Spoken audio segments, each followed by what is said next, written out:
IronOverLoad.io hardcore episode number 23. Steve and the Mobster. How's it going, buddy? How you doing? All good in the hood. Let's hit it.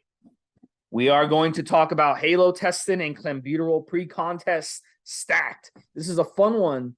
Very, very, very strong to use these two together. Very, very strong. Very important to do them the correct way. Very important not to abuse them. But if you run them the correct way, you can really, really change your physique, whether you're in trying to get a contest, trying to win a contest, trying to win at the beach with no shirt on. You're dating, you just got divorced, you just, got out of a relationship, you're back in dating scene, you want to look good. For the girls that you're dating, as soon as they take off your shirt, they're going to be like, holy shit, this guy looks good, right?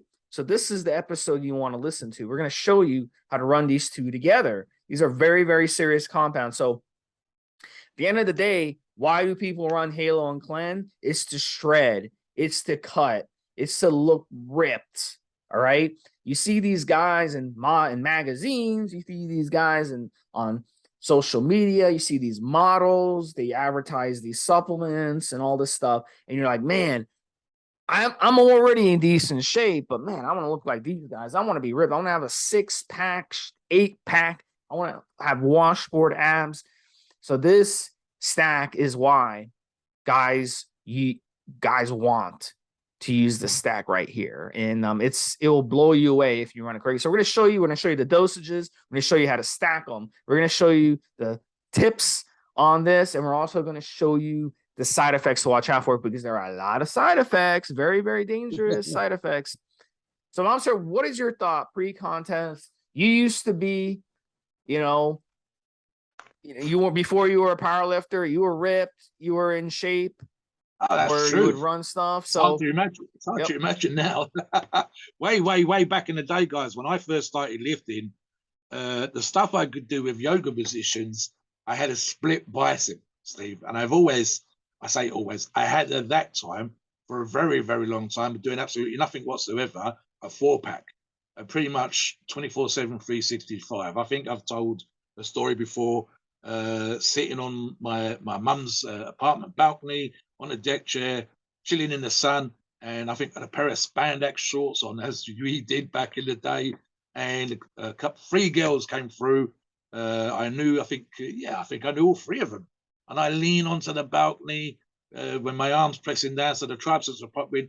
And one of the girls says, "Oh my God, look at his stomach." So yeah, I started off with that bodybuilder-esque vibe going on. I've only really sort of turned into some sort of crazy strength freak after about 20 years, Steve. So in my case, for those of you that probably wasn't even born then, that would be the year 2000. And I started training in 1980. I get it. I get it. And I certainly, because I was a teenager when I started into my early 20s, understand the aesthetic stuff. Here's the thing, guys. I mean, talk about what pre-contest means. And as Steve said already, you can apply the rules, if you like, the guidance to the other aspects, whether that's a modeling gig or the beach or, post-divorce blues or whatever. The rules are the same. What do we mean by pre-contest?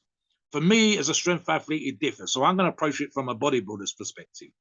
If you compete more often, it changes. But typically, there's an off season, which is when the competitions aren't as frequent. It's a bit more frequent now year round than they used to be, Steve. But it used to be the case that there was a period of the year, 3 to 6 months long, where there was no competitions, and that was your bulk. And you added. It wasn't always clean. You didn't always look ripped, but you added size and a little bit of fat in the off season. And this is when you got stronger. This is when that extra 1/4 of an inch made an appearance on your arms, or extra 1/2 inch made an appearance on your chest. The trick, of course, is that when you get into shape, you kept the muscle tissue underneath, as much of that muscle tissue as possible. Now, pre-contest now is what we would call part of contest prep. And it can be typically 16 weeks. For some, it's a little bit longer. This is when you start to see pictures of Big Ramy and the other guys, the current pros, the Mr. Olympia wannabes. You'll start to see photographs of them getting serious. And it's when their hoodies and the long tracksuit bottoms come off and the shorts and T-shirts starting to be in a bit. And you know when they're getting into proper shape, Steve, when they get down to the vest and as really and maybe even posing trunks. And you'll start to see pictures of it on Instagram when they're trying to psych out the exhibition.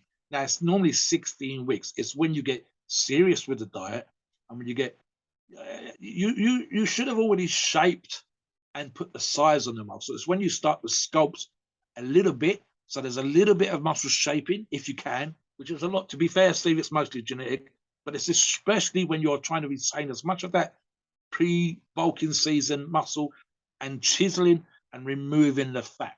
And this combination, Halo and Clen, that's kind of what you're aiming for. You're looking to maintain as much muscle tissue as possible. There's always going to be a few percent lost. That's okay.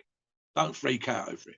But so long as the fat goes, and so long as the muscles start to appear, so long as the stuff that you've been working all year round, except for these 16 weeks. So what's that say? 36 weeks of putting the work in and pounding on the muscle and building up your strength. Now 16 weeks of bringing down this for one fucking day.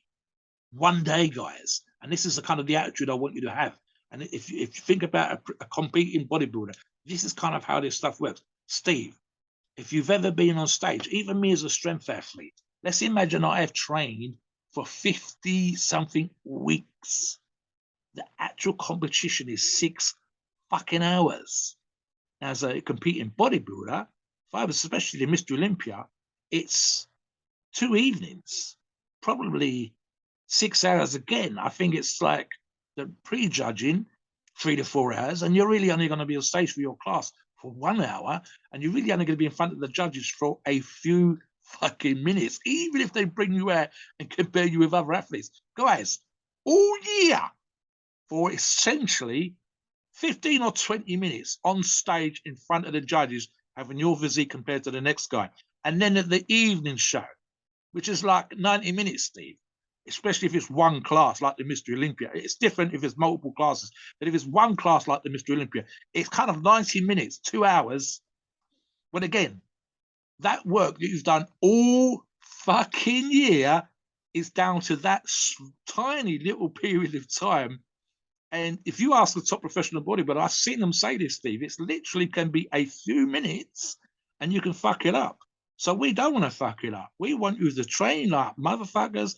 We want you to diet properly, and we want you to run this combination so that you are stripping away the fat, so that those few minutes on stage are the be all and end all. Now, like I said, not everybody listening to this podcast is going to be a competing, contest-winning, contest trying to win bodybuilder. But you can listen to the guidance that we would give, because these rules, the guidance we give, applies to you. It applies to getting into shape too, Steve. That's what we mean about pre-contest. And if you play casual golf, you can learn from a pro. If you play knockabout basketball, you can watch the pros and learn from the pros. So you can learn from this attitude and how you would do it as a competing bodybuilder and apply it to you getting in shape for your holidays, prior to getting in shape for a wedding, just for looking good for a photograph, for a modeling gig, on stage, wearing fancy trousers, whatever. The rules are the same, guys. So this is what we mean by pre-contest and how it works for you, Steve. So let's get into Halo first. So Halotestin, on paper, 20 times more anabolic than straight testosterone, and almost 10 times more anergenic than straight testosterone, which is crazy, right? So in real life, you know, does that mean you're going to get 10 times the results as testosterone or 20 times the results of testosterone? No, of course not. No. But it just shows you how on paper this is amazing. And the original medical use for Halo was in the late 50s, and they used it to help with boys who are in a delayed puberty stage. So it kind of pushed them over the top when it came to pushing them into puberty. So that should tell you right there what happens as a teenager when you run anabolic steroids right there. It basically pushes you into adulthood. So it skips over, you know, you mess with your hormones like that. That's what happens. Now, obviously, boys in this condition, now they have much safer options for them.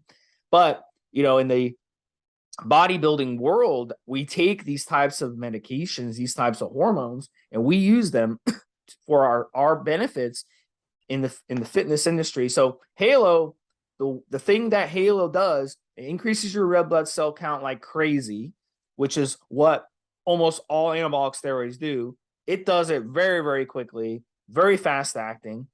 It's not androgen, estrogenic, very, very androgenic, very, very anabolic, but not estrogenic at all. So dry compound, you're not going to have any water retention. You're going to harden on this. It's extremely harsh and you'll get rapid results. Now, some of you, you'll run it and you may not get the same results as other people. Mobster and I have run Halo. Yep. I wasn't all that impressed with it, but other guys who have run it say they hit PRs on it. Other guys who run it say it hardens them up and it causes tremendous results on it. So it's not personally my cup of tea, but a lot of guys like to use it in pre-contest, especially in a stack. Now, when it comes to Halo, how should you basically approach it? You should basically approach it very respectfully.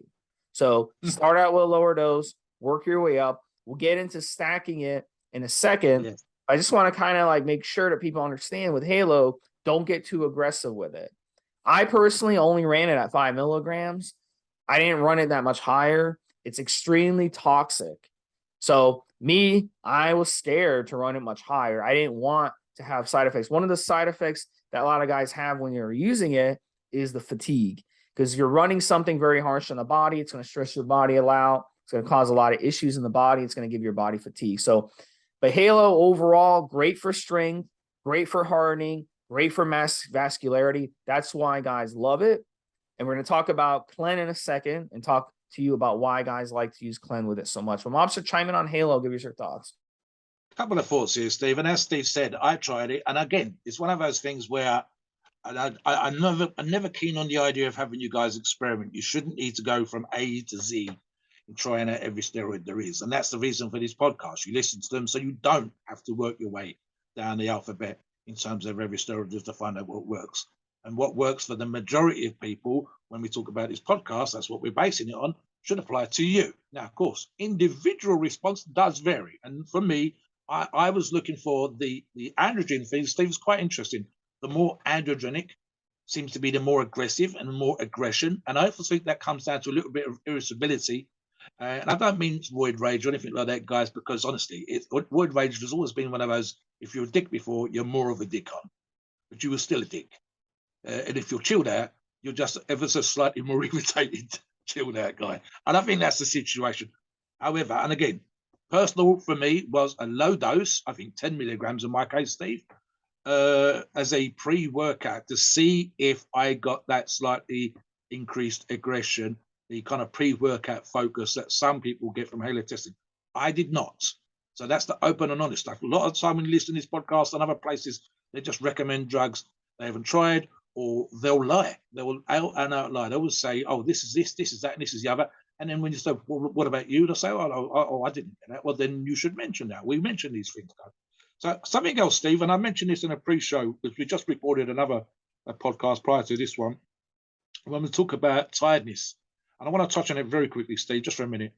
So occasionally on the forums, and I think it applies especially to more aggressive orals, but it also, what people forget is if you're taking a steroid that you respond well to, for example, as a strength athlete, halotestin is highly regarded by strength athletes in strongman, in powerlifting, in a lot of aspects of strength, and they guys will rave on it. Like I said, for your honesty, I did not, but lots do. So it's a highly regarded drug in that particular situation. Now, the reason why some people get tired can be argued that is drug specific, vis-a-vis high androgens, aggressive drugs going to make you more tired. But there's also an element that people ignore, and it's simply this. If you are training very hard for a competition, pre-contest, as we've just discussed, I'd expect you to be fucking tired. You should be getting into places that are uncomfortable in terms of your response, in terms of what basically the reaction you're trying to force your body to have. Now, whether that's hunger from low calories, whether that's tiredness from training like a crazy mofo, that every single time you hit the gym, you're trying to do the most perfect workout, best nutrition, best PED cycle you can possibly do. These things should make you tired. So, Steve, sometimes it's the drug. And I think if it was a combination of X and Y versus this combination, this one I think would make me ever so slightly more tired than, say, for example, Dynabol and something else. But then I wouldn't be using Dynabol pre-contest. So you have to have that in mind, guys. Sometimes it's your diet because you've taken fat out, because you reduce your calories, because you're doing more cardio. Sometimes it's because you're in the gym and every workout is important. You're forcing the contraction. Sometimes it's because of other shit going on in your life. You're super busy at work and you're trying to get into shape. Even top professional bodybuilders are doing podcasts. They're posting to Instagram. They're fulfilling their obligations with their sponsors. So they will be tired. And just recently, and I'm not going to name him, you've had a professional that didn't want to do the appearance stuff pre-Olympia, according to his then sponsor. So it's literally, as he said, the hardest day of my life, when I should be the tiredest, when I should be the most focused, and here I am having to work. I think the argument, Steve, was for an hour, but it's like, what am I going to be like? I'm going to be tired. I'm going to be kind of miserable. I shouldn't feel great. I should look amazing, but I shouldn't feel great. So there's an element of that too, Steve. It isn't just the drug thing. Sometimes it's the drug and the diet because you're taking carbs out, because you're hungry, and the training because you're going absolutely crazy in the gym. Every workout is 1,001%. Super, super important. And all the other stuff that life brings to the table when you're hungry, when you're tired. So keep that in mind, guys. It's not just those things. As I said, honestly, Steve and I both used Halo. Didn't get as much out of it as I was hoping to. And I know for a fact that there are other drugs that I've used pre-contest, for example, Steve, to increase my aggression that have worked absolutely fine. That's where individual response comes in. And again, harsh oral. So I've never been keen on running it at higher dosages. And we will get into the dose specific, but none of on this podcast, we're always looking for what we define as responsible use. So we're going to give you what we consider to be sensible doses for you to run and cycle, and how long, and so on. That you, Steve. Clen is the next one we're going to talk about. Very, very important to understand about Clen. Clen is a very potent drug. It's a beta-2, stimulates beta-2 receptors because it's a beta-2 agonist. So you're going to be able to burn more stored calories, which is stored in your body as body fat, before your body starts going after different types of fuel. So essentially, the most optimal way that I recommend running Clen, if you want the optimal fat burn, is fasted cardio. Make sure you're on it. Do a lot of fasted cardio. When you do the fasted cardio, your body won't tap into the glycogen that's filled up in your muscles from external sources, i.e. food. So if you eat a big carb meal, lots of sugars, then you have ice cream, and then you're on the Clen, and then you go work out. Well, your body's going to go for that first. Okay. It's going to waste its time on that instead of wasting its time on your body fat. So it's better to go into it fasted. Fasted cardio really works well. Everyone does it. Whether you're a 300-pound pro bodybuilder or you're a skinny guy, fasted cardio works for burning fat. So on Clen, you're going to burn an oodle amount of body fat on it. So Mobster, tell us a little bit more Clenbuterol. Tell us some tips on Clenbuterol before we talk about stacking. I feel like you was pointing at me, Steve, when you was talking about ice cream and carbohydrate. I feel like I've been singled out. That sounds like my diet. Exactly, yeah. Sounds like my evening meals anyway. Right, guys, Clen. We did a show recently on this, so I'm gonna come in from that angle, Steve. It's definitely one of those things where I think we discussed in another show. It was a drug that was given for people struggling with asthma, so it helps you to breathe more clearly.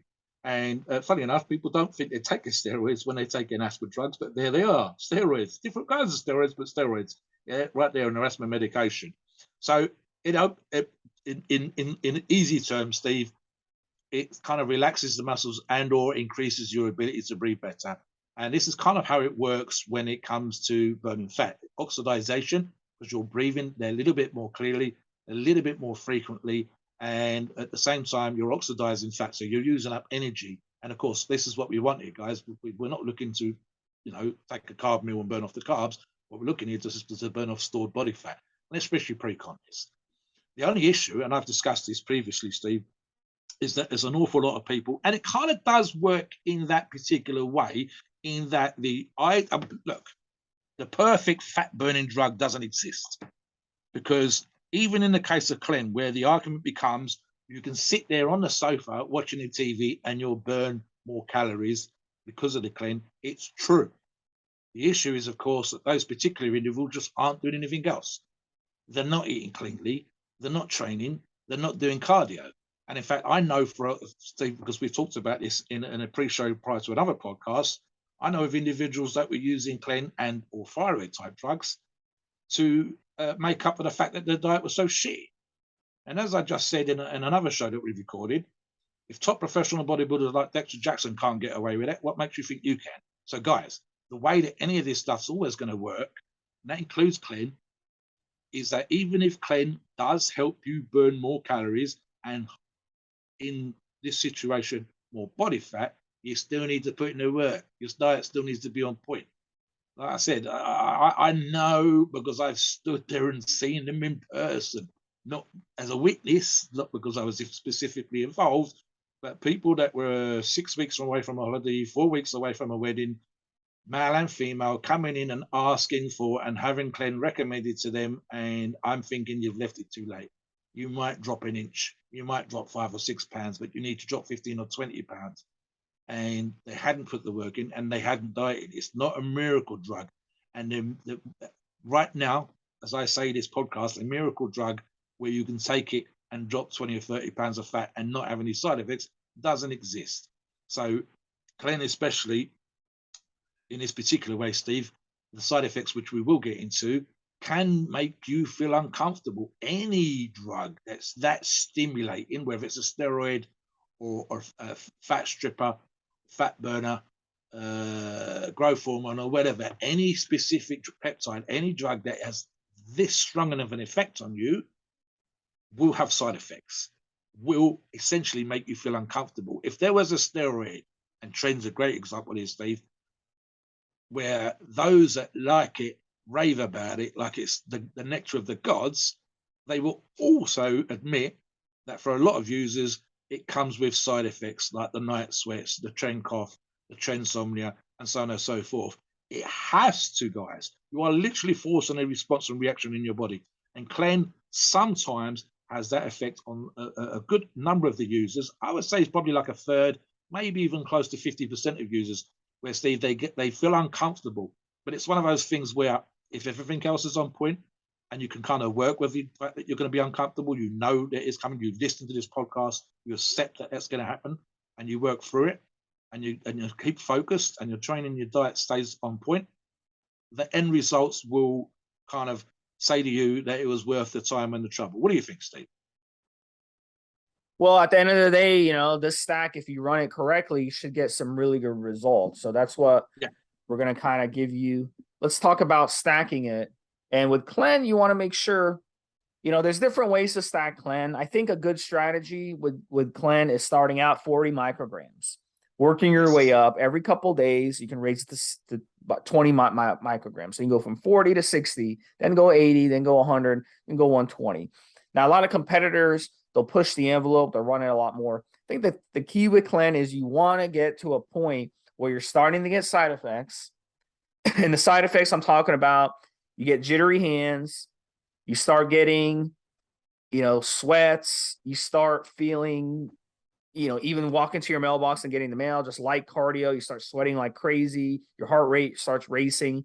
Those types of side effects, back off the dosage, back down like 20 or 40 micrograms back down, and then level it off there, because then you know that it's doing what we talked about in the body as a beta-2 agonist, and it's making your body burn that body fat for energy, and that's making you very uncomfortable. And that's basically the whole purpose of this shredder stack. And it's not always comfortable, you know, shredding down like this is not always fun. It's not always going to be comfortable, but that's the point while we do it. So that's the key with Clen, I think, when it comes to dosing. So Mobster, why don't you touch on that a little bit and then talk about halo dosing a little bit? Yeah, 2 points here. And I've made this, I might even post something on the forums here, Steve. The difference between micrograms and milligrams. Shouldn't be too much of an issue, guys. The medication in the form that you're going to get it should be clear. Occasionally, I hear stories when it's not, and this is when this sort of advice is going to help you. Also, occasionally, and it doesn't really apply to these two drugs again, but we've seen this when guys are making up peptides and they want to get it's micrograms again, it's intravenous units again, and you want to make sure that the dosage you're putting into the bacteriostatic water, for example, in the case of a peptide, is exactly the amount that it should be. Now, micrograms are 1,000th of a milligram. And as Steve said, we just talked about the dosing here, whether that's 20, 40, 60, 80 micrograms. Again, that's 20 or 40 or 60 thousandths of a milligram. So make sure you know what that means. Horror stories like guys taking a 5 gram or the equivalent of 5,000 milligram spoon of caffeine, for example, and ended up in hospital, and in a rare couple of examples, dying because they didn't understand that the top amount you should take per day is really 400 milligrams, and they've just taken, what's that, Steve, 20 times that in one hit. This is the reason why you need to know what the difference is between micrograms and milligrams. The other thing, Steve, and it's a sort of dosing thing, which we will get into specifically, that's a downgrading of the beta-2 receptor that Steve mentioned earlier on. Beta-2 receptor antagonist. The antagonization essentially is what causes the response, and that's the reason why you're burning the fat. It's kind of, like I said earlier on, in a sort of simple phrase, irritating the body into making it lose fat because of this hitting the beta-2 receptors and antagonizing them in very, very simple layman's terms. 2 weeks on, 2 weeks off. And the reason for that, essentially, as Steve has hinted at earlier on when he talks about backing off on the dosage, is that there's a point where you go and the body, there's essentially suppression, Steve. And it's very quickly cleared up, but you get like a 2-week sweet spot, and then you need to ease down or completely come off for 2 weeks, and then go back on. Now, in the combination that we're talking about, we're running both these drugs together. And again, we're talking about pre-contest. So I would want to work with someone like Steve, prep coaching, and have them guide me on this particular journey. Now, if you know what you're doing and you've got all this stuff written out, and especially if you know how you're going to respond, there's an awful lot of guys that are able to do this stuff for themselves. And again, if you're not a contest prepping bodybuilder, you don't need to have to be this specific. But what we do find sometimes with a bodybuilder, that male or female, that's prepping for a competition, Steve, is it's difficult always to have your eye on every single ball. And as Steve has talked about in other shows, there's an element of chemical warfare here. So I want someone else who's not prepping for a competition to be working with me to see how my body's responding, which I won't always be as objective as I need to be. And that might even come down to backing off in terms of the side effects, taking those 2 weeks off and 2 weeks on. I want to be in shape on the day of the competition, Steve. I don't need to be in shape weeks out, and I might be experimenting with this weeks out. In fact, arguably, guys, there's a quick tip for you.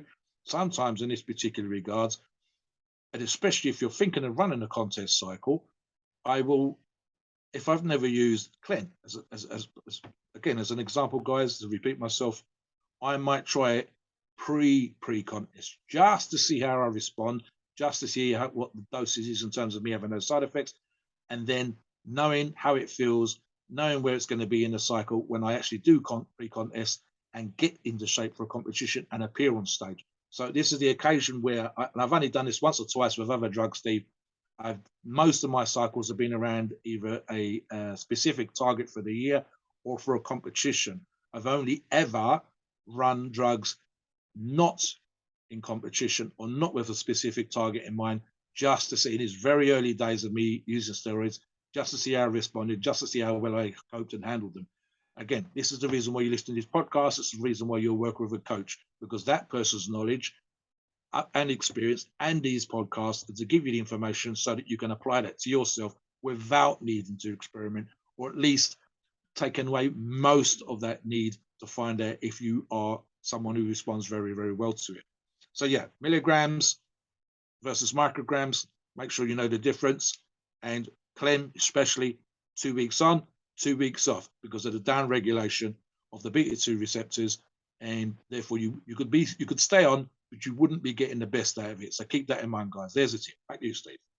Yep. And then the Halo, some guys like to run 5, some 10 milligrams, some 15, some 20. I've seen guys run 20. I think in this stack, it makes sense with the Clen to just run 10 milligrams with it. Should get tremendous results on the Clen. I think overall around 100 micrograms of the Clen and around 10 milligrams of the Halo would work really good together. And you should get really, really good results on this. Final tips on the side effects. With Clen, taurine's very important. Electrolytes are very important. Drinking lots of water are very important. N2Guard will have you covered on all fronts, along with lots of water, because the N2Guard does have taurine, electrolytes. And N2Guard also has 6 different liver support supplements in the formula. So that's going to help with the halo effects on the liver. And Clen obviously is also liver toxic. So both of these are liver toxic, very important. We recommend N2Guard. I'd run 7 to 10 caps of N2Guard per day. All right, Mobster, one final tip and take us to the disclaimer. Right, guys, and I've said this on a bunch of other podcasts, but it is especially true for pre-contest. There's no drug that exists that's going to get you ripped and into contest shape if you haven't done the work. And sometimes, and it's mostly amongst the new guys, you experienced guys don't need to be told this, but some of the new guys, they need to hear this. You need to do the fucking work. What do I mean? You need to learn how to train. And Steve and I, the horror stories we could tell you about guys that haven't even been to the gym asking about steroids, or guys, male or female, that have only been to the gym for a few weeks and they're asking about steroids. And I don't mean a few weeks now, I mean a few weeks ever. So it is super, super important that you come to this table, that you listen to this podcast, that you're about to do pre-contest, because you've done all the other work. And all the other work is at the table when it comes to eating clean, nutritionally high quality nutrition, that your supplements are on point, your N2Guards on point. Basically, I think the phrase that's used sometimes is all your other ducks are in a row. You are smashing it in the gym. You are doing the grind. There is, in your mind, no other man alive, no other woman alive, no other whatever alive doing it like you're doing it. And your nutrition is the same. It is sometimes, especially pre-contest, super, super tedious. There's a meme, it was a viral video that's done the rounds here in the UK for donkey's years, Steve, and it's a young guy. He ended up being a really, really good athlete, funnily enough. But he's kind of young, and he's talking about fish and rice and fish. Then I have fish, then I have rice. And it's like super, super boring. And that's all he's eating. But funny enough, as I said, he ended up getting into great shape then, and even better shape now. And they've actually done a video with him more reasonable. But pre-contest diets can be boring. They can be tedious, but you still need to do it. The top professionals need to do it. You need to do it. So the advice is training on point, 100%. No doubt in your mind that your training isn't exactly where it's done. You've worked on your weaknesses, you've brought them up, you've put the work in the off season, you've bulked, you've put another quarter of an inch, half in. Everything is where it needs to be. You improved those things that were lacking last year, especially for a competition, and they're up. You're ready to rock and roll. Your diet comes in, your nutrition comes in. It's clean. It's rice. It's pasta. It's healthy oils. It's the right fruit in. It's boring, but it's on point. And it's on point to the point where you start to get in shape. Then you introduce the Halo and Clen. Then you're starting to look at a pre-contest cycle.